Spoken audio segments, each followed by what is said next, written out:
8 दिवस, फक्त 8 दिवस पुरेसे आहेत का? जी काही महाराष्ट्राचे प्रश्न आहेत, महाराष्ट्रातील प्रश्न आहेत, तर ती सोडवण्यासाठी, सोडवायचं दूर राहू दे, ऐकून घेण्यासाठी तरी 8 दिवस पुरतील का, याचा विचार केला आहे का? की फक्त फॉर्मॅलिटी म्हणून फक्त गोष्टी महाराष्ट्रात आता घडू लागलेल्या आहेत, फक्त दाखवण्यापुरत्या गोष्टी घडू लागलेल्या आहेत, नाहीतर सगळा मनमानीच कारभार सुरू झाला आहे. नमस्कार दिव्यांग मित्रमैत्रिणींनो, दिव्यांगांचा आवाज बोलानुभवाचा या चॅनलमध्ये मी ओमकेश आपल्या सर्वांचं सहर्ष स्वागत करतो. हो, सांगा खरंच 8 दिवस पुरणार आहेत का? पश्चिम महाराष्ट्रातील, कोकणातील, विदर्भातील, विदर्भ मराठवाड्यातील म्हणा किंवा दक्षिण महाराष्ट्रातील, सगळीकडे प्रश्न सोडवण्यासाठी 8 दिवस पुरेसे आहेत का? जाऊ दे प्रश्न सोडवायचं, प्रश्न ऐकायला तरी 8 दिवस पुरेसे आहेत का? बरं, 8 दिवसातलं तुम्ही किती तास ते अधिवेशन चालणार आहे, याचा काही मोजमाप आहे का? की 24/7 चालू राहणार आहे अधिवेशन? याचं उत्तर खरं तर दिलं पाहिजे. राहुल नार्वेकर जे असतील, देवेंद्र फडणवीस जी मुख्यमंत्री आपल्या महाराष्ट्राचे, आणि दोन्ही उपमुख्यमंत्री एकनाथजी शिंदे आणि अजित पवारजी, या सर्वांनी दिलंच पाहिजे उत्तर. कारण का, आता महिला सुरक्षेचा प्रश्न खूप गंभीर आहे महाराष्ट्रातील. परत शेतकरी सुरक्षित नाहीये, कारण बिबट्या वाघ हल्ले करतायत, त्यांना मारतायत, निष्पाप मुलं मारली जात आहेत, ऍक्सिडेंट होत आहेत, किंवा मग आता पावसाने दुष्काळ पडलेला आहे, पावसामुळे कित्येक मूक जनावरे मेलेली आहेत, नुकसान झालेलं आहे, त्याच्या बाबतीत असेल, कर्जमाफी असेल, असंख्य गोष्टी आहेत, दिव्यांगांची पेन्शन असेल, दिव्यांगांच्या योजना असतील, भरपूर साऱ्या गोष्टी आहेत, त्या सगळ्या सोडवायला 8 दिवस पुरेसे आहेत का? आणि याच्यावरती कोण का बोलत नाही? कारण फक्त आता हे जे काही गोष्टी आहेत, अधिवेशन किंवा मंत्रिमंडळाची मिटिंग वगैरे, हे सगळं फक्त आता फॉर्मॅलिटी म्हणून राहिलेली आहे का? की फक्त कागदावरती दाखवण्यापुरतं गोष्टी आता चालल्या जाणार आहेत? मनमानी कारभारच सगळा होणार आहे का? जनतेला जनतेचा प्रश्नाची उत्तर हवी आहेत, तशीच आम्हा दिव्यांगांनाही दिव्यांगांच्या प्रश्नांची उत्तर हवी आहेत. याच्या बाबतीत कोणच बोलायला तयार नाही दिव्यांगांच्या बाबतीत. म्हणजे काल मिटिंग झाली, काल 7/12/2025 मिटिंग झाली. मिटिंग म्हणा, पत्रकार परिषद म्हणा, विरोधी पक्षाचे जो काही छोटे 3 पक्ष मिळून ते जे काही विरोधी पक्ष आहेत आता, तर ते पक्षांची पत्रकार परिषद झाली. त्यामध्ये महिलांचा मुद्दा मांडला त्यांनी, बिबट्यांचा मुद्दा मांडला, वाघाचा मुद्दा मांडला, किंवा शेतकऱ्यांचा मुद्दा मांडला, सगळ्यांचे मुद्दे मांडले. पण तुम्हाला एक तो दिव्यांग दिसला नाही, जो आपल्याच राज्यात राहतो, जो तुम्हालाच मतदान करतो, तुम्हाला म्हणजे विरोधी पक्ष असेल, सत्ताधारी पक्ष असेल, सगळ्यांना मतदानाचा हक्क त्या दिव्यांगाला आहे, तो दिसला नाही तुम्हाला. त्या जनतेला, त्या जनतेचं काय, दिव्यांग जनतेचं काय? एकाही विरोधी पक्षातील नेत्याने बोललो नाही त्याच्याबद्दल, एकाही नाहीच बोललं. परत चहा पाणी झाली, यांचं चहा पानाला पण बोलवलं गेलं होतं देवेंद्र फडणवीसजी यांच्याकडून, त्यांच्या पण पत्रकार परिषदेत प्रमुख मुद्दे झाले. पण त्यामध्ये दिव्यांगांचा मुद्दा कुठं आहे? कुठं आहे दिव्यांगांचा मुद्दा? बघा, घोषणा तर केली आहे देवेंद्र फडणवीसजींनी अधिवेशनच्या आधीच, जुलैमध्ये केल्या, गेल्या अधिवेशनात घोषणा की दिव्यांगांची 1,000 रुपये पेन्शन वाढ झाली.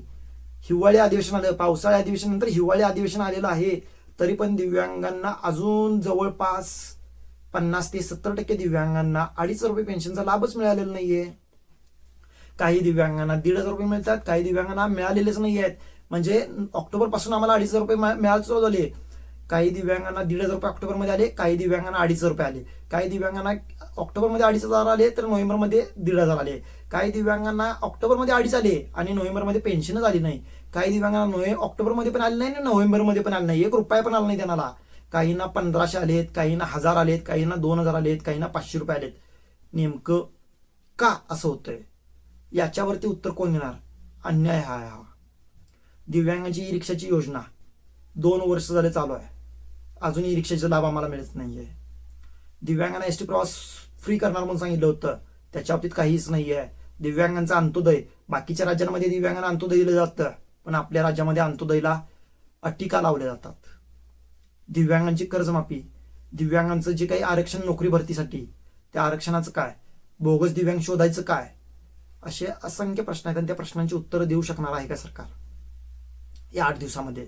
बरं, या 8 दिवसामध्ये कुणाला किती वेळ दिला जाणार आहे हे तरी स्पष्ट करावं. जाऊ दे बाकीच्यांचं, सगळ्यांचं जाऊ दे. आम्हा दिव्यांगांसाठी किती वेळ दिला गेलाय? 1 दिवस दिलाय, काही तास दिलेत की काही मिनिटं दिली आहेत? कारण आता आमच्यासाठी आवाज उचलणारा व्यक्ती जो दरवेळेला जो प्रत्येक अधिवेशनामध्ये दिव्यांगांच्यासाठी डरकाळी फोडायचा, तो व्यक्ती आता तिथं विधानसभेत किंवा त्या अधिवेशनाच्या परिसरामध्ये नसणार आहे. मग आता अतुल सावेजींना कोण प्रश्न विचारणार? अतुल सावेजी असतील, एकनाथ शिंदे असतील, अजित पवारजी असतील किंवा देवेंद्र फडणवीस जी असतील किंवा पूर्ण मंत्रिमंडळ, यांना प्रश्न विचारणार कोण? प्रश्न विचारणार कोण? दिव्यांगांची. कोण अधिकाराने तयार होतंय? कोण स्वतःवरती जबाबदारी घेतली पाहिजे? आजचा तर दिवस गेलाय, पण जबाबदारी घेतली पाहिजे, विचारलं पाहिजे, कारण दिव्यांगांच्यावरती होत आहेत अन्याय. तर याला किती वेळ देणार, किती प्रश्न सोडवले जाणार याचं उत्तर दिलं पाहिजे. आणि आजपासून जे अधिवेशन चालू झालेलं आहे त्यामध्ये अजित पवारांनी नवीन घोषणा करायचं जाऊ दे, देवेंद्र फडणवीसजींनी नवीन घोषणा करायची जाऊ दे, एकनाथ शिंदेनी नवीन घोषणा करायची जाऊ दे. फक्त ज्या पहिला घोषणा तुमचंच सरकार असताना, ज्यावेळेला एकनाथजी शिंदे मुख्यमंत्री होते त्यावेळेला आणि ज्यावेळेला आता देवेंद्र फडणवीस जी मुख्यमंत्री आहेत त्यावेळेला ज्या घोषणा केलेल्या आहेत त्या फक्त पार पाडा. त्याची आठवण करून देण्यासाठी त्या घोषणा पूर्ण झाल्या पाहिजेत, त्या गोष्टी आम्हाला मिळायला पाहिजेत. यासाठी मी आज हा व्हिडिओ बनवतोय. आणि त्या गोष्टी कोणत्या आहेत तर त्या पुढील 4-5 आहेत, तेवढ्याच गोष्टी पूर्ण करा, बस झालं. पहिलं म्हणजे पेन्शन वाढीची घोषणा कधी करताय तुम्ही? त्याच्या बाबतीत मला आता मी त्याच्या बाबतीत हे घेत नाही, कारण तुम्ही आत्ताच जे जुलैमध्ये पेन्शन जाहीर केली होती आम्हाला 1,000 रुपये वाढ, तेच अजूनपर्यंत आम्हाला मिळालं नाहीये. ते पहिली मिळालं पाहिजे आम्हाला 2,500 रुपये. प्रत्येक दिव्यांगाला 2,500 रुपये मिळाले पाहिजे ना. दिव्यांगाला त्रास होता, कारण आता किती 4-4, 5-5 वेळा दिव्यांग तहसीलदार कार्यालयामध्ये जाऊन आलाय, पण अजूनपर्यंत दिव्यांगाला न्याय मिळालेला नाहीये.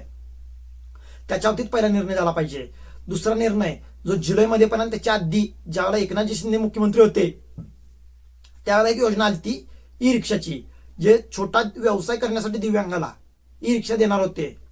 त्यासाठी जवळपास 50,000 ते 60,000 दिव्यांगांनी फॉर्म भरले. त्यातले काही रिजेक्ट झाले असतील, रिजेक्ट होऊ देत, त्याचा आपण नाही, चुकीचे डॉक्युमेंट्स असतील तर रिजेक्ट होणारच.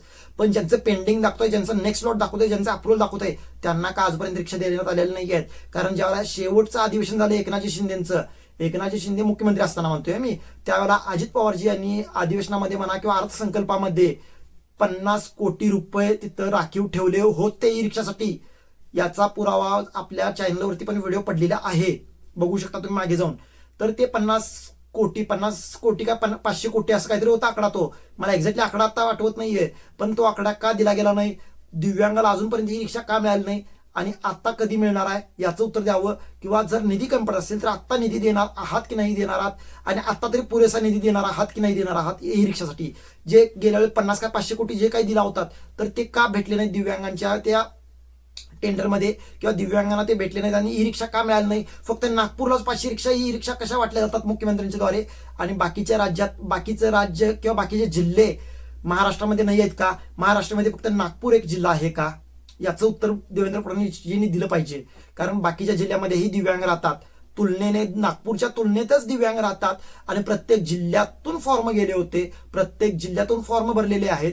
त्याचं ऑनलाईन साईटवरती आता काही दिसत नाहीये. ऑनलाईन बघायला गेले तर तिथं काही समजत नाहीये, कोणी उत्तर द्यायला तयार नाही आहे, त्याचा हेल्पलाईन नंबर नाही आहे, त्याच्या बाबतीत काहीच हे नाही आहे. तर ते ई रिक्षा आता येत्या मार्चच्या आधी ज्यांचे अप्रुव्हल झालेले आहेत त्यांना तरी ई रिक्षा या मार्च अखेर आपल्याला मिळायला पाहिजेत. नेक्स्ट लॉट दाखवले त्यांचं मार्च पासून पुढच्या मार्च पर्यंत दिल्या तरी चालतील, पण या दिल्याच गेल्या पाहिजेत. आणि नवीन फॉर्मच्या बद्दल मी आता बोलणार नाही, पण नंतर आपण बोलूया त्याच्याबद्दल. तिसरी गोष्ट, अंत्योदयमध्ये सामील करून घेतो म्हणला होता तुम्ही, पण अंत्योदयमध्ये सामील करून तर घेत आहात, पण त्या अंत्योदयचा लाभ कधी मिळणार आम्हाला? तिसरी गोष्ट आहे ही. अंत्योदयचा लाभ कधी मिळणार आम्हाला? अंत्योदयचं जे काय 35 किलो धान्य मिळतं, 35-25 किलो काय जे धान्य मिळतं, तर ते आम्हाला कधी मिळणार? कधी मिळणार ते? मग त्याला अट का लावली जाते? तुमच्या घरात 4 जणांचं कुटुंब पाहिजे, ते रेशन कार्ड त्या दिव्यांगाच्या नावावर पाहिजे. आता तुम्हीच रेशन कार्ड महिलांच्या नावावरती केलं आहे, करती महिला दाखवली तुम्ही आता. मग आता मुलांच्या नावावरती रेशन कार्ड कसं येणार? तर आमचे आई वडील जिवंत आहेत, मग आई वडिलांचं नाव रेशन कार्डवरती असणार का माझं असणार रेशन कार्डवरती नाव? बरं, माझं आता लग्न झालंय, अटी बघा तुमच्या, माझं लग्न झालं असेल, माझ्या पत्नीच्या नावावरती रेशन कार्ड असेल तर आमचं 4 जणांचं कुटुंब पाहिजे. म्हणजे आता त्याच्यात पण मुलं आम्हाला किती असली पाहिजे याच्यात ही तुमची अट. आणि आमची एखादं मूल एक्स्ट्रा असेल किंवा 2-3 मुलं जरी असतील आम्हाला, तरी तुमचेच कित्येक आमदार आहेत ज्यांनी आम्हाला अक्षरशः तुम्हाला काही कामं नाहीत म्हणून तुम्ही मुलं मुलं जन्माला घालत बसलाय का, याच्यापेक्षा खालच्या भाषेत बोललेलं आहे. मग हे कायद्याला शोभतंय का? हे कायद्याला शोभतंय का? म्हणजे कुटुंब नियोजनाचं तुम्हीच सांगता आणि वरती म्हणता की इकडे योजना घ्यायची असेल तर तुमच्या घरामध्ये एवढीच लोक पाहिजेत, तेवढीच लोक पाहिजेत, त्याशिवाय देणार नाही. म्हणजे दिव्यांगाने जगायचं की नाही जगायचं? नॉर्मल लोकांची लग्न होत नाहीयेत, नॉर्मल लोकांना जीवनसाथी मिळत नाहीये आणि दिव्यांगांना कुठून मिळणार? ही तिसरी गोष्ट म्हणजे त्या अंत्योदयमधलीच. अंत्योदयचा बिना अट, एकही अट न लावता, जर तो दिव्यांग असेल, जर तो सरकारी कर्मचारी नसेल किंवा त्याचे आईवडील सरकारी कर्मचारी नसतील, तर त्याला अंत्योदयचा लाभ हा दिलाच गेला पाहिजे. ही तिसरी गोष्ट आहे. चौथी गोष्ट, जे एसटी प्रवास एकनाथ शिंदे असताना परिपत्रक निघालं होतं, फक्त GR निघण्याची गोष्ट होती, ते काढलं नव्हतं. आता तरी काढावं.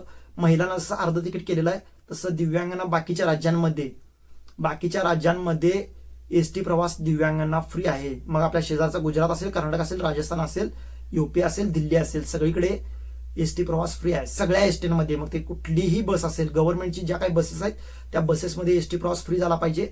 आणि जो 65% दिव्यांगत्व आहे त्याच्यासोबत येणारा त्याला 50% सूट ही भेटली, 75% सूट ही भेटलीच पाहिजे.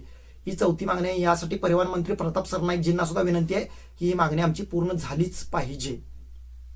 हो, झालीच पाहिजे. आम्ही अधिकाराने सांगतोय, कारण आम्ही तुम्हाला मतदान दिलंय, आम्ही तुम्हाला सत्तेमध्ये बसवलंय, तर आमचा अधिकार आहे तो आम्ही मागू शकतो आणि त्या मागण्या पूर्ण करायलाच लागतील. तुम्हाला त्या केल्याच पाहिजेत मागण्या, तुम्ही मागण्या. ही चौथी गोष्ट झाली कुठली, एसटीची.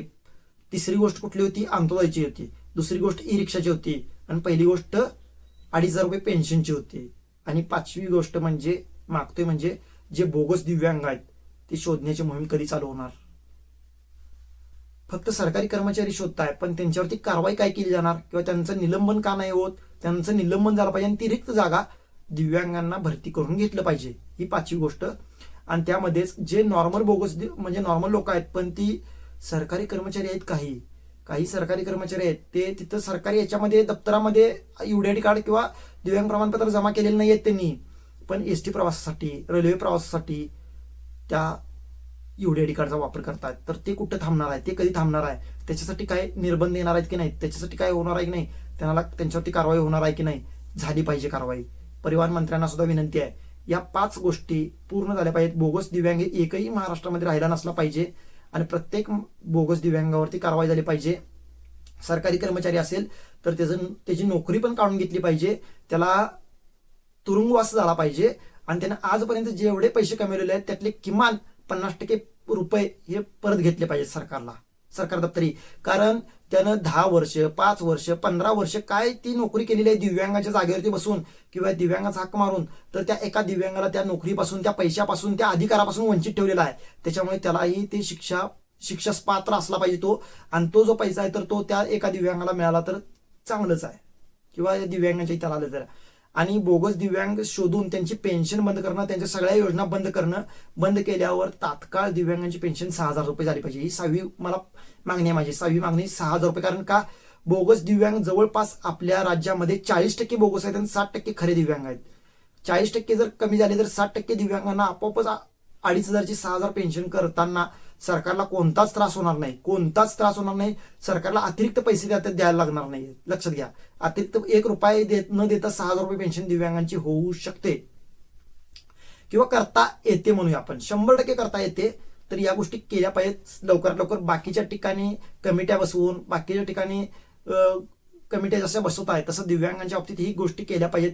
दिव्यांगांनी सुद्धा अधिकार आहे मागण्याचा, हक्क त्यांचा मागण्याचा मी म्हणतोय, तर तो मिळाला पाहिजे. एवढीच एक विनंती होती. आणि ह्या 8 दिवसाच्या अधिवेशनामध्ये या 6 गोष्टी, किमान 6 गोष्टीमधल्या 5 गोष्टी तरी पूर्ण झाल्या पाहिजेत किंवा 5 मागण्या आमच्या पूर्ण झाल्या पाहिजेत. 2,500 रुपये पेन्शन डिसेंबर पासून आम्हाला वेळेवरती आमच्या खात्यावर, आता काय 5 तारीख उलटून गेलेली आहे, पण तुम्ही सांगा मला, कुठल्या आमदाराला 5 तारखेच्या पुढे पगार मिळालाय सांगा?